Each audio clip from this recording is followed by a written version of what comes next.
When atheists and Christians come up with lists of questions that they don't think the other side can answer, those questions usually aren't genuine. I've never made a list like that, although I've responded to some. I expect you will have answers, and I want to hear what the most sincere among you have to say. With that, here are my 10 questions for atheists. What's up? We're going to be answering Braxy's 10 questions for atheists. Let's do this.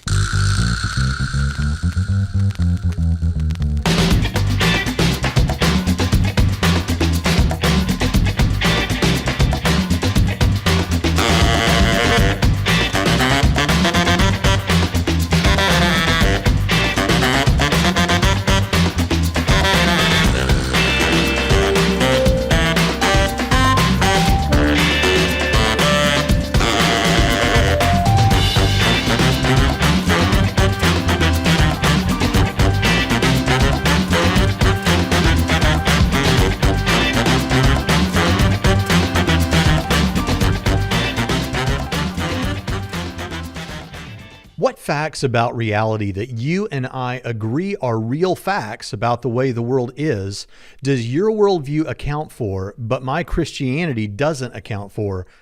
All of them. Every single one of them. The entire thing. Every random fact that has ever existed, ever, is all better explained by naturalism and atheism than by Christianity. Like, Christianity doesn't explain a damn thing. It just makes shit up. So to explain that in a little more detail, we have naturalistic explanations for things like, well, what caused the diversity of species? Science discovered its evolution. And then, well, what causes evolution? Science discovered its DNA. What caused DNA? Science discovered its RNA forming on clay. Like, science discovers these facts of what explains them.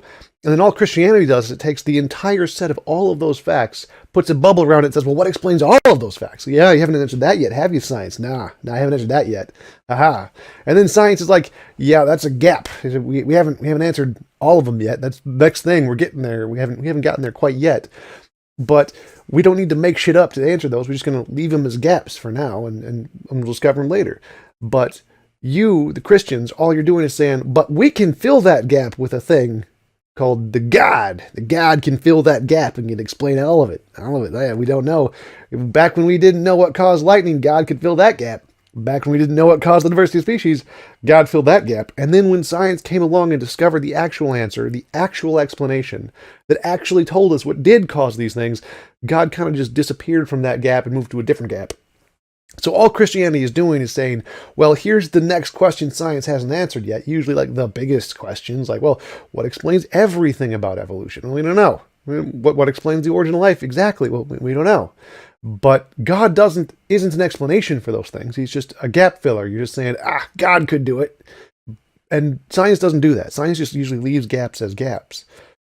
What Christians don't seem to understand is that we can make shit up too. We can fill those gaps with stuff. Like I can say it's naturalistic pantheism explains those things. Undiscovered laws of nature that determine those, to explain those things. Like, we can fill those gaps too. Science just doesn't do that. And the reason it doesn't do that is because of evidence. Like, we need this thing that can differentiate, is our explanation something real in the world, or is it just one of the infinitely many imaginary things we can make up in our head? We need that to actually be justified in our conclusion that what we're saying isn't just made up. And Christianity doesn't provide that. It just makes shit up. And, well, we can do that too. We just don't. We like to leave the gaps as gaps and say we don't know. But all of the facts are better explained by naturalism. If you want to take something we can't explain, like the origin of the universe, and say God did it, it's going to always be better to say, no, it's an unknown natural thing that did it, not a supernatural being. Because natural things have a basis in reality that have been demonstrated to exist. Supernatural beings do not, so it's inductively better to say it's probably an unknown natural thing. Or at least doesn't account for well. And for those of you that would point out atheism isn't a worldview, I'm talking about your worldview that includes atheism. I can't think of any. Really? Like, really? So an explanation isn't just making up a story that can account for the data. That's not what an explanation is. Like, for example, I can say, what caused that cup to fall over? Well, it was magical pixie leprechauns. Like, the fact that it's logically possible that if magic pixie leprechauns existed, they could knock the cup over, isn't an explanation of the cup falling over. What qualifies as an explanation is what actually caused the cup to fall over. We want to be able to differentiate the imaginary explanations, which are not explanations at all, with what actually caused the event to occur. It seems to me that what you're doing is you're taking the fact that you can come up with a hypothesis in your head like magic pixie leprechauns and they could explain the event, and you're counting that as an explanation. That's not what explanations are. In order for something to count as a valid explanation, you need to be able to differentiate, is it a real thing that exists independent of our imagination, or is it just one of the imaginary things? The fact that it just could logically possibly explain how the event happened doesn't make it a valid explanation. You need to be able to differentiate the imagination from reality. And Christianity can't do that. So it doesn't qualify as an explanation of anything any more than magical pixie leprechauns counts as an explanation, because all it's doing is making shit up. You've made up a hypothesis to say, well, if there's this super powerful being, he could have done X. But that's not an explanation. To be an explanation, you need evidence to show that that explanation corresponds to reality and isn't just imaginary. Christianity accounts for evil. How does it do that?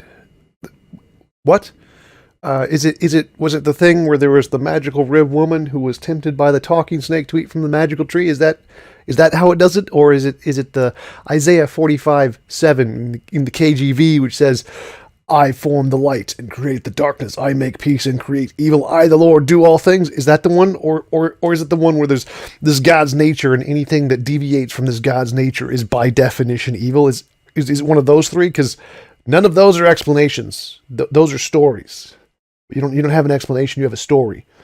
In order for it to count as an explanation, you need some independent way to show that your story conforms to reality and isn't just imaginary, and you don't have that as far as I'm aware. So you don't have an explanation of evil in Christianity. What you have is a story. Stories aren't evidence. To be fair, evil, and more specifically objective morality, is an unsolved problem in the field of philosophy and ethics. No one has an explanation yet. It's unsolved. We all have stories. There's lots of different stories for what causes objective morality, but there isn't an explanation yet. And theism does not provide an explanation. It provides a story just like all the others, but one major difference is it's a really bad one. The consensus in philosophy is that morality is real. There is an objective morality, but they pretty much wholesale reject the Christian hypothesis of what causes it. It's not even a contender. It's a small minority, like 15% or less of people think that the Christian hypothesis of moral realism is true. So it's not one of the good stories of what can account for objective morality. And it definitely doesn't count as an explanation. We don't have a solution for objective morality yet. So all we have is stories, hypotheses of what could cause it.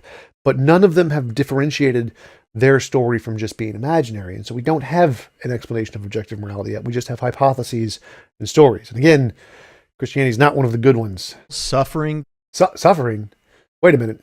I know this one. This is the one with the rib woman who was tempted by the talking snake to eat from the magical tree and then was cast out of Eden, right? That's the Christian explanation of suffering, right?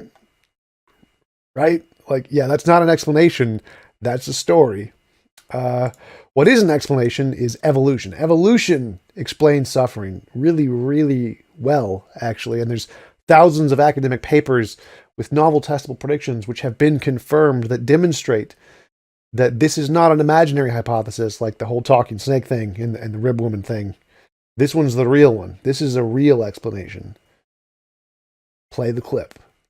Yeah. How do you tell whether a shrimp is in pain? A snake? A snail?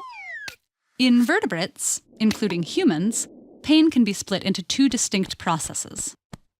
In the first, nerves in the skin sense something harmful and communicate that information to the spinal cord.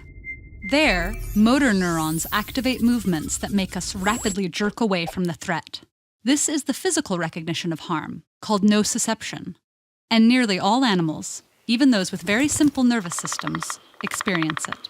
Without this ability, animals would be unable to avoid harm, and their survival would be threatened. The second part is the conscious recognition of harm. In humans, this occurs when the sensory neurons in our skin make a second round of connections via the spinal cord to the brain. There, millions of neurons in multiple regions create the sensations of pain. For us, this is a very complex experience associated with emotions like fear, panic, and stress, which we can communicate to others. But it's harder to know exactly how animals experience this part of the process, because most of them can't show us what they feel. However, we get clues from observing how animals behave. Wild, hurt animals are known to nurse their wounds, make noises to show their distress, and become reclusive. In the lab, scientists have discovered that animals like chickens and rats will self-administer pain-reducing drugs if they're hurting. Animals also avoid situations where they've been hurt before, which suggests awareness of threats. So which of these is the better explanation? The rib woman and the talking snake, or all of the scientific papers with novel, testable, confirmed predictions that have been shown to exist in reality? I think it's pretty clear who wins here. And just saying, but the talking snake and the rib woman thingy, that can explain why we have all of this scientific data. Well, no, again, that's just your story. What you're doing is you're taking all of the facts we have explained and saying, well, what explains the explanation of all those facts? Science hasn't gotten us that one yet. No.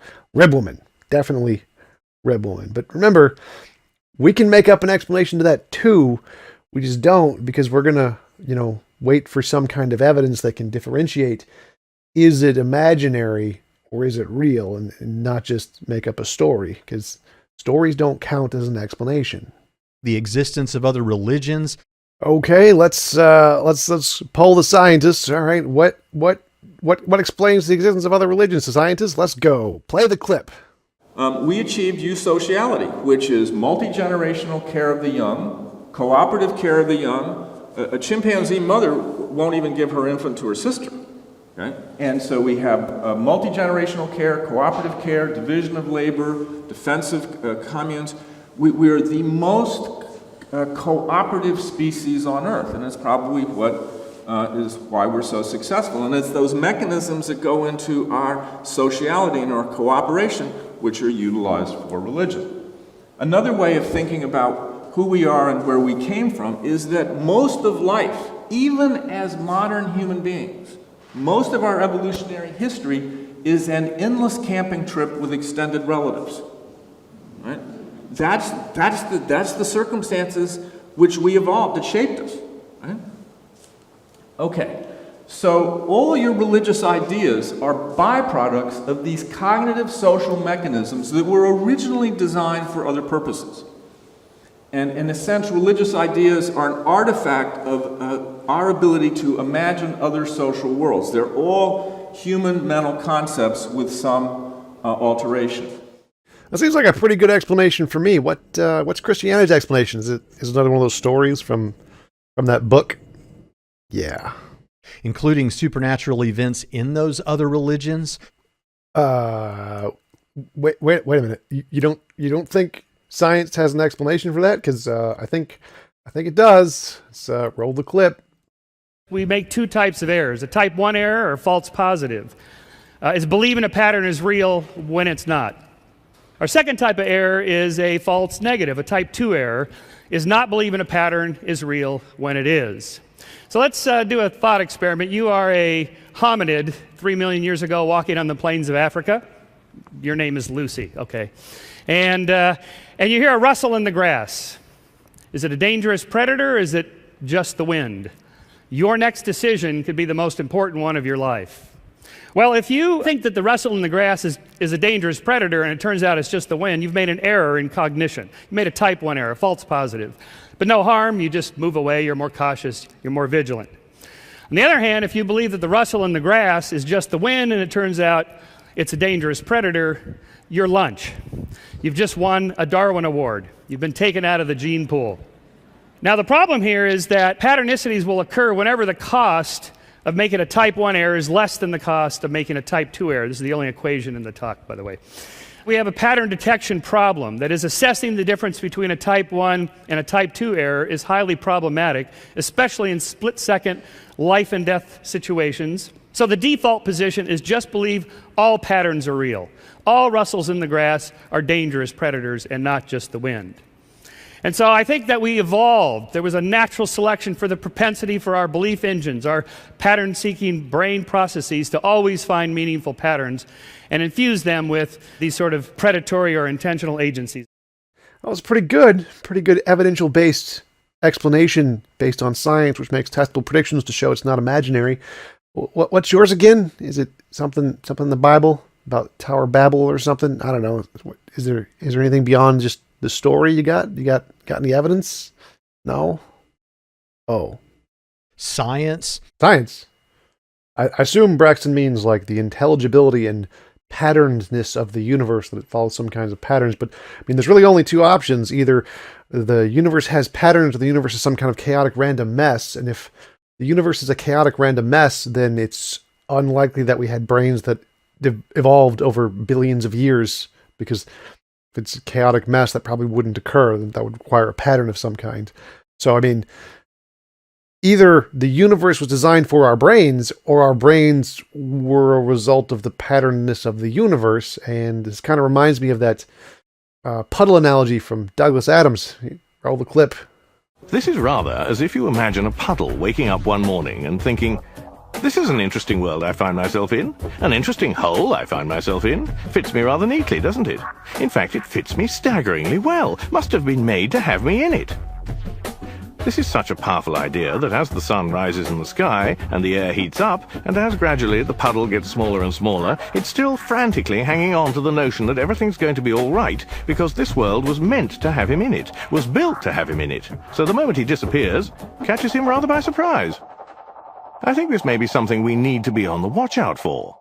The universe was not created orderly for our brains. Our brains were created by the orderliness of the universe. And differences among different denominations of Christianity. How is that better explained by there being an all-powerful being, rather than it just being a made-up story that's interpreted by a bunch of different individual people? Like, how could you possibly justify the claim that the all-powerful being is a better explanation there? That makes no sense. But I can think of many things that the most common worldviews that include atheism don't answer as well as I think Christianity does. Oh, this will be good. Like universal supernatural claims, universal religious experiences. I recall, I've got this vague memory of this explanation that was given. Michael, take it away. And so I think that we evolved. There was a natural selection for the propensity for our belief engines, our pattern-seeking brain processes to always find meaningful patterns and infuse them with these sort of predatory or intentional agencies. Free will. Free will? No, we haven't. We've never natural. There's no natural explanation there. No, don't play the clip. Don't do it. If by free will you or anybody means the sort of traditional notion that sometimes that's called libertarian free will or contra-causal free will, what this means essentially is that we are uncaused causes, right? So if you ask someone who believes in contra-causal free will or libertarian free will, well, what causes your thoughts or actions? They will tell you, my will does. And then you say, what causes your will? And they would answer, nothing. It's uncaused. It's free. And that also goes along with a narrative that you hear in many religions of, well, God gave us free will. And so, well, that kind of free will is dead scientifically. Virtually nobody in the sciences believes in that because it's falsified by so many empirical lines of work. It's makes no sense theoretically. So in that sense, we don't have free will. Morality. What about genes that give rise to a discriminate altruist? A discriminate altruist is somebody who acts in a way to help others and takes a cost to help others, but is discriminating, helps some, but not everybody. Well, we actually know that discriminate altruists exist. We know animals are discriminate altruists. Take the simplest case of caring for your children. So animals, mammals, for instance, take care of their offspring. Sometimes female mammals will feed their offspring from their own bodies. Mammals will watch over them, will take care of them, will provide them with food once they're born, before they're born, and so on. And this is, they don't do this to everybody. They do this to their offspring. So, one example is, as everybody uses cute animals, but one example is vampire bats. So vampire bats, when a vampire bat will fly out of its cave, find a horse or something, bite the horse, get in a lot of blood, more blood than it itself needs, fly back to the cave, and then regurgitate this blood into the mouths of its baby vampire bats. And you could see this sort of altruism being beneficial. And it's a kindness, but it's not the sort of pure, indiscriminate kindness. One way to think about this, the term people use to describe the phenomena that I've been introducing, is kin selection. And the idea is this. You have a specific gene for something. What's going to make that gene a winner? What's going to make the gene that's going to spread through the population, and before you know it, everyone's going to have the gene? Well, one answer is it might increase the chance that the bearer of that gene will survive and reproduce. If there is a gene that makes me resistant to a disease like malaria, and my next door neighbor does not have that gene, I will do better. I will reproduce more, my neighbor will reproduce less, and over the fullness of time, everybody will have this gene because this gene just leads to an advantage. But a gene could also spread if it increases the chance that other individuals who possess that gene, genetic relatives, will survive and reproduce. So imagine gene A makes animals care for its siblings, and gene B makes animals care only for itself. Since if you care for your siblings, your gene A, your siblings also have some chance of having gene A in them. And so by act of sort of caring for your kin, genes get to replicate themselves.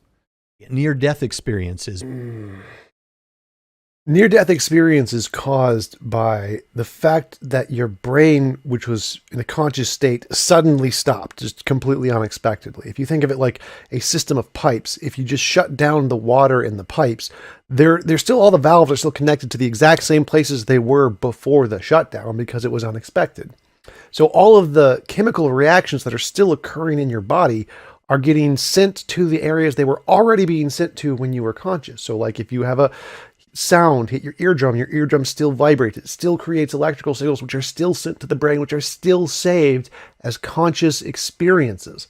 And so the fact that people can have NDEs where their consciousness stops working, but they can still recall what people said in the room or numbers or other things isn't surprising at all, because the chemical interactions in the body are still occurring even though they're not conscious. It's not like everything in the body is consciousness. That's not the case. It doesn't work that way. So the fact that people can remember things when they're not conscious is perfectly understandable, because your body is more than just your consciousness. Your brain is more than just your consciousness, a lot more. And stuff is going on there even when you're not conscious. So NDEs are evidence of nothing and are perfectly well explained in neurology as chemical phenomenon that are occurring in the body even when consciousness isn't there. You don't need consciousness for those things. Beauty. I give you Professor Richard Prum. In my case, beauty is not merely attraction or something that's enchanting, but it is a co-evolved attraction in which desire and the objects of desire shape one another over evolutionary time. The rapid expansion of the early church. Yeah, because the rate at which people grow at an idea is clearly something that needs explanation from a supernatural being, right? Like, not like Falun Gong is the fastest growing religion that has ever existed. It's not like Christianity grew at about the same rate of Mormonism. Nah, it can't be explained by anything other than supernatural being, can it? So why do people cling to these bits of forgotten religions, coincidences, and outdated advice? Aren't they being totally irrational? Well, yes, but for many people, superstitions are based more on cultural habit than conscious belief. After all, no one is born knowing to avoid walking under ladders or whistling indoors. But if you grow up being told by your family to avoid these things, chances are they'll make you uncomfortable, even after you logically understand that nothing bad will happen. And since doing something like knocking on wood doesn't require much effort, following the superstition is often easier than consciously resisting it. Besides, superstitions often do seem to work. Maybe you remember hitting a home run while wearing your lucky socks. This is just our psychological bias at work. You're far less likely to remember all the times you struck out while wearing the same socks. But believing that they work could actually make you play better by giving you the illusion of having greater control over events. The events surrounding the life and death of Jesus of Nazareth and our shared longing for purpose and meaning. It's evolution. The answer is evolution. It's evolution. So what is it that Christianity doesn't answer as well as your worldview? All of those things you just listed, those things, and everything else. If your definition of atheism is merely that it's a lack of belief in God and you're just waiting to be convinced, but then you speak of him as though he's in some way synonymous with Santa Claus, the Easter Bunny, or fairies, doesn't that at least send the message to your listeners that you actually believe that there is no God? After all, these are entities and beings that you likely believe do not exist. So what you're not understanding here is that lack atheism is an epistemic position, not an ontological position. It's not about whether or not God exists or the likelihood of whether or not God exists. The claim a lack atheist is making is that all of the evidence that theists have is garbage, like or equivalent to evidence that Santa Claus exists. So the evidence for a God existing is equivalent to the evidence of Santa Claus existing. That is the claim the lack atheists are making. When they say they don't have a burden of proof, that's false. The lack atheists do have a burden of proof, but their burden of proof is not to show the likelihood a God does or doesn't exist. That's irrelevant because it's not an ontological position about the existence of the God. It's an epistemic position about the quality of the evidence. Lack atheists are making the argument that all theist arguments are garbage. That is their position. That is the position they have the burden of proof to defend, not whether or not God exists. So the reason they claim they don't have a burden of proof is because theists often try to strawman their position and try to force them to defend the claim that God is unlikely or that God does not exist. But that's not the claim they're making. The claim that the lack atheists are ultimately making is that all theist evidence is garbage. That's the position they're trying to defend, and that's the one they have the burden of proof to defend, not about the existence of a God. So I'm going to jump to Braxton's fourth question because it's essentially the same or relevant to the same lack of belief atheism. So I don't know why I put a third question in between there, but we're just going to jump to the fourth. If it's a lack of belief sort of atheism, what is it? Is it 50-50, 60-40, 75-25? And at what point do you feel disingenuous saying that you merely lack a belief as opposed to leaning towards, I believe that God does not exist? Again, this isn't about the claim about whether or not God exists. Like, obviously, most people who are lack atheists also lean to the position God does not exist to some extent. Like, they're usually heavily, God probably does not exist. But the reason they're using the lack theist label is because the focus of their claim isn't about the existence of the God. It's not the ontological claim, it's the epistemic claim that the theistic arguments are garbage. That's the one they're trying to defend.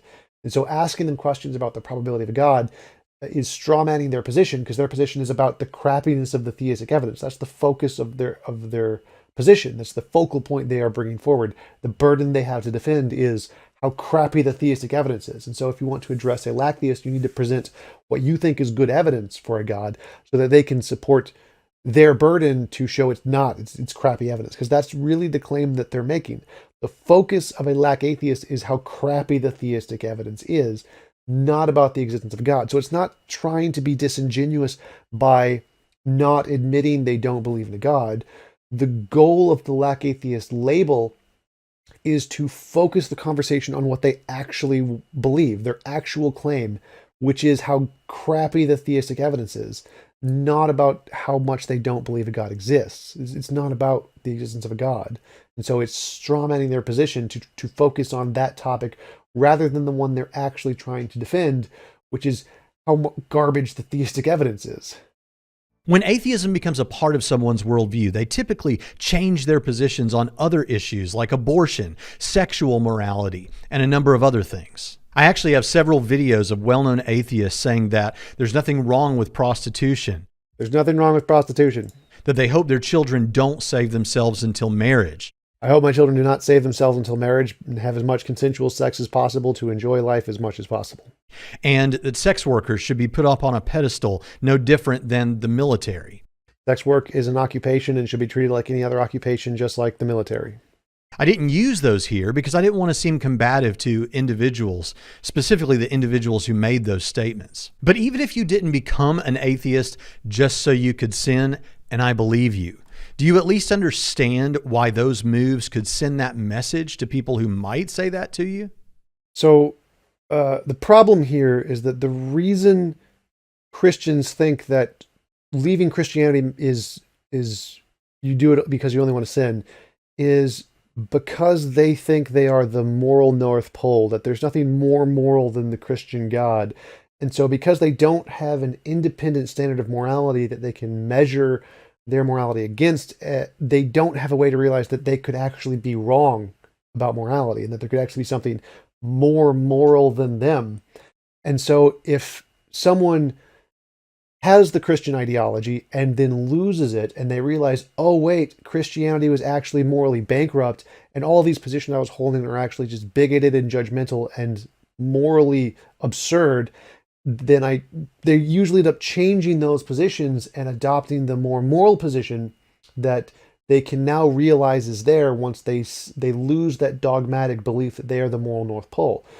So it's not. I definitely can understand why Christians think that you just want to sin, but the reality is the exact opposite. So it's not that Christians leave the faith because they want to endorse these things. It's the fact that they only don't endorse them because they are still adopting this Iron Age Christian morality that hasn't progressed morally like the rest of society.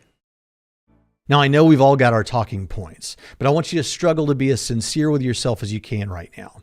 Doesn't it bother you a little bit that when we come to talk about the origins of the universe, and if there's a multiverse, the origin of that too? Doesn't it come to bother you a little bit when we talk about the origins of a God? No? Oh, you don't think God was created? What a coincidence. We don't think nature was created. So it bothers us just about as much as it bothers you. That the only real options you've got besides God is a past infinite universe, which is impossible, or the universe coming to exist uncaused out of nothing, or something far less clear than even those. Yeah, something far less clear, like a being who never existed, who exists nowhere, and who is made of nothing. Faceless, timeless, immaterial. Yeah. So, first, infinite regress isn't impossible. That's a theistic nonsense, bullcrap, made-up argument that no one in physics accepts. So infinite regresses are perfectly fine. There is no contradiction with them. They are the consensus in physics. And the theistic arguments against it are just arguments from incredulity. The theist can't understand what an infinite past would be like. Oh God, what will the universe ever do if you can't understand it? It's going to cry itself to sleep at night because, theists can't understand it. Oh no, what a terrible, terrible thing. Secondly, no one believes the universe came from nothing. That is not a thing. Lawrence Krauss's nothing is a quantum field of some kind. It's not an actual nothing. No one believes the universe actually came from nothing.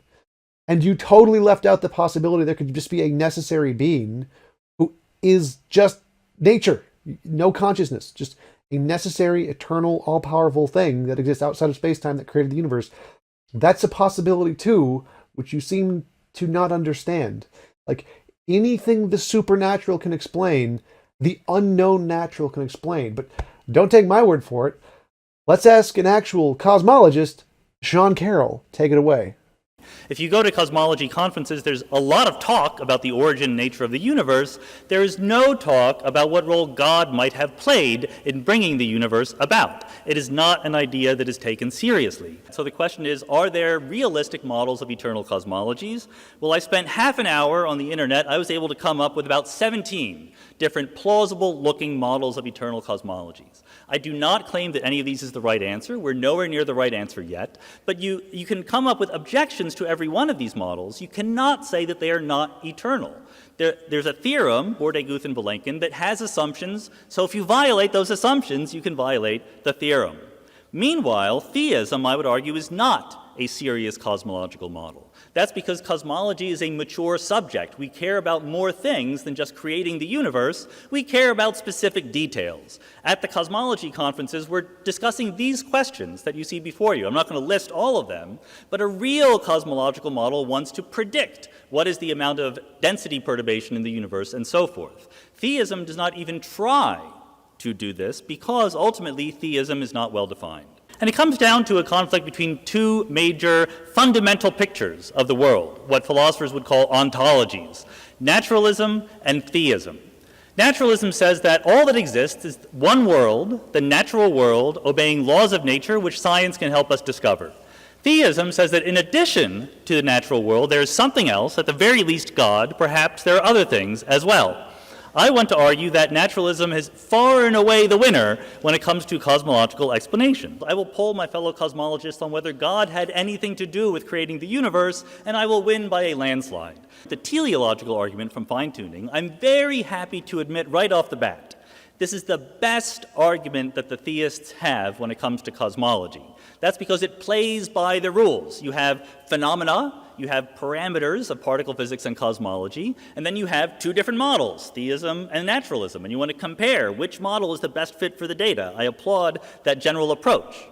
Given that, it is still a terrible argument. It seems that for any worldview that includes atheism, there's a massive blind spot when it comes to the origin of the universe. And all the attempts to try and circumvent that problem seem desperate and at least far less likely than theism. Are you sure about that? It is true. I attempted to give you an argument, not merely an opinion poll. If we're allowed to take opinion polls, I will poll my fellow cosmologists on whether God had anything to do with creating the universe, and I will win by a landslide. There's only two possibilities. Either there's an infinite regression of things, or there is one particular thing that exists outside of space-time and created everything. Those are essentially the two possibilities. The infinite regression could be of universes, or it could also be of gods, just one god create another god, etc. And the finite one particular thing that exists outside of space-time could be a god, but it could also just be an unknown natural thing. Like, this is actually a theory in physics called emergent space-time. I think it's actually the consensus in physics. For example, Nima Arkani-Hamad's amplitude-hedron model or Sean Carroll's emergent spacetime model. The difference between these two alternatives is that the physical explanations, the ones in physics, are only using principles, particles, and laws in physics that have already been verified to exist, as opposed to a god, which is using principles and particles of just made up that have no basis in reality, like all-knowing, all-powerful, all-good, supernatural, non-physical, whatever nonsense you want to add in there. None of those have a basis in reality, whereas every single part of the physics theories do have a basis in reality. For example, the multiverse hypothesis is a combination of vacuum states, which have been empirically verified in the Casimir effect, and early universe inflation, which has been empirically verified by Guth's model of early universe inflation, and observations in the cosmic microwave background. So every part of the physics theories has been confirmed, even though that particular collection hasn't been. So we haven't actually verified multiverses, but all of the parts of the theory have been verified. None of the parts of the God theory have been verified. They're all just made up and have no basis in reality. And so if we're comparing the two theories, the physics theory is infinitely better because it doesn't have a bunch of infinite things that haven't been verified yet, and it's only built with things that have been verified. Now, obviously, the combination hasn't been verified. We don't know if that combination of math correctly describes reality, but at least we know all of the math there does describe something in reality as opposed to just being made up. And that's why the physics models that try to answer the origin of the universe are infinitely better than a made-up God hypothesis. Of the arguments for God's existence, is there one that to you seems more interesting than the rest? Is there one that for you actually does weigh in favor of theism? Which one? Actually, yes, there is. In fact, it's the one, DNA is a code argument is actually the best in my opinion. It essentially goes like, all codes that we see are made by minds. DNA is a code, therefore DNA is made by a mind. Now that argument is valid and sound as far as I can tell. Back when we first discovered DNA, that would be a good argument. But since then, that hypothesis has made no testable predictions. It's made no progress in science whatsoever, whereas the naturalist hypothesis has made a shit ton of progress. We have tons and tons of evidence to show the natural hypothesis of abiogenesis and this code arising from natural processes is the real answer, the real explanation, and not just imaginary. So the code from the DNA as a code argument was definitely the best one throughout time that would be really a good argument for the existence of God, but it's no longer really good because of all the progress that has been made in the field of genomics. To clarify, even though I think this is or was the best argument for God, to quote Sean Carroll, it's still a terrible argument. It is still a terrible argument. I wanted to go over some of the evidence to support my contention that there's been lots of progress made in the field of genomics about the origin of life. That's a claim that many, like James Tour, for example, argue against, which is clearly false. The vast majority of everyone in the origin of life research all conclude there's been massive strides of progress. So I'd like to give you a little bit of that progress. A great example comes from an article from New Scientist, The First Life, the search for the first replicator. And so I'm going to show you a bit of that article so that you can know a bit of the evidence behind why the naturalist hypothesis is just significantly better than the design hypothesis. Most atheists I've met humbly admit that they don't think they can have absolute certainty about much of anything. That's true. But what they want from the Christian is a demonstration that God exists, Evidence. or that Christianity is true. Well, when we offer the reasons to believe that we do have, those are typically deemed not good enough. Because they're garbage. So what sort of evidence, if any, would be enough to convince you? Novel testable predictions, like the same exact standard we hold to any claim to knowledge in the world. You need some way to differentiate imagination from reality. The way we do that is novel testable predictions. That's the way science works. You say, if my hypothesis is true, then I can predict something about reality that we don't know yet. And if we discover that to be correct, then that is good evidence that my hypothesis is true. If you don't have a way to differentiate imagination from reality, then there's no reason to believe your explanation isn't just imaginary and made up. And since it's often a conversation stopper, let's take experimental reproducibility off the table. No, we're not going to take actual evidence off the table. If you can't provide it, then that means that your hypothesis is shit. It doesn't mean that we need to lower our standards to meet you. Since that's not even always necessary for science. It's pretty much always necessary for science. The standard right now is testable predictions. It didn't always used to be that case. In the past, many people use different kinds of metrics to assess the credibility of certain hypotheses. But as time goes forward, we have more and more prioritized testable predictions. Like right now, it is the standard. It is the criteria required for everything. In quantum mechanics, every interpretation can all explain the data, but no one cares. None of them are accepted as being right because they haven't made testable predictions. It's actually one of the things Sean Carroll argues against, which I don't agree with him on. But in quantum mechanics, the reason none of the hypotheses are accepted is because none have made confirmed testable predictions. It is now, today, in modern science, a requirement that you make testable predictions to verify any theory. The past, back in the 1800s and before we really rigorously tested our models, it wasn't, but it is now. So using those past examples doesn't really help you. I'm going to discuss how we would look for a new law. In general, we look for a new law by the following process. First, we guess it. Then we well, don't laugh, that's really true. Then we compute the consequences of the guess to see if this is right, if this law that we guessed is right, we see what it would imply, and then we compare those computation results to nature, or we say compare to experiment or experience. Compare it directly with observation to see if it works. If it disagrees with experiment, It's wrong. In that simple statement is the key to science. It doesn't make a difference how beautiful your guess is. It doesn't make a difference how smart you are who made the guess or what his name is. If it disagrees with experiment, it's wrong. That's all there is to it. The whole video there of the clip from Richard Feynman is from his entire series on the scientific method, which is a great series. You should totally watch it. Another one that specifically addresses the scientific method, I'll leave a link to also. I'll give you a small little clip, but it goes into more depth about the value of novel testable prediction, and it also addresses the specific comments that Braxton makes earlier, referring to how some theories don't require testable predictions, which was the case in certain things in the past, but again, it is not the consensus for today.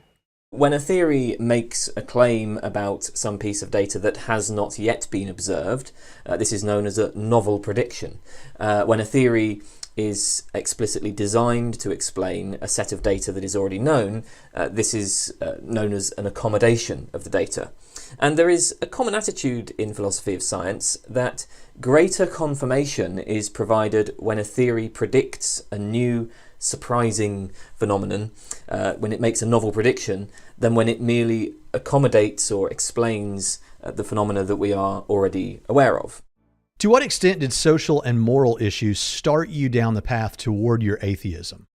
None at all for me. For me, it was just none of my prayers were ever answered. I had major depression, prayed every day for help, and the fact that none of my prayers were ever answered, I never got the help I was looking for, made it impossible for me to believe there was an all-powerful being who really cared about me. So it really wasn't about the science or the moral issues for me. That is to say, the typical Christian or religious views on sexuality, gender, rights, and acts and commands of God in the Old Testament. It seems that many deconversion stories online begin with, or at least include, LGBT issues, purity culture, or hell as instrumental in the deconversion process. Yeah, that makes perfect sense, because once you realize that the Christian doctrines are all immoral and they're morally inferior to the modern culture we have today, which has progressed morally since those Iron Age and Bronze Age systems, you start to realize that, oh, these are actually wrong, that they aren't the objective morality. And so even they claim to be this moral North Pole, like I mentioned earlier, and once you realize, oh, there's actually a more moral thing there that we didn't realize before, you start to realize that, oh, wait, it's not actually the moral North Pole, it's just a Bronze Age dogma. It strikes me that what should matter most is the truth and not what we might prefer that the truth were. Oh, I totally agree. The truth is exactly what matters. But moral claims are also truth claims. Like, it is true that Christianity is immoral. It is a morally bankrupt doctrine from a Bronze Age, Iron Age dogma that just does not correspond to reality. It is untrue. And so the truth of the moral claims that there are better moral systems is also a truth claim, which shows Christianity to be false. This is not a preference claim. This is a truth claim. I honestly wonder how much those issues and ones like them motivate the deconversion rather than all this talk about evidence. I think it's about 50-50. I think I've seen that on several polls that like 40-something% say the reason they've deconverted is for factual errors in the Bible, and 40-something% say it's for moral reasons of LGBTQ and other things that the Bible gets wrong. I think so. I don't remember exactly where those polls are. I'd have to find them, but I'm pretty sure it's about 50-50 for the most part. Can you name the last 3 academic books you read by theists on the subject? How long ago did you read them? Or is most of your understanding of apologetics and atheism from non-scholarly internet sources, pop-level books, and, let's face it, YouTube videos? And be honest with yourself about this. Anyone can Google up a list of books and paste them in the comments section. But I want to know, are you getting the best from the other side?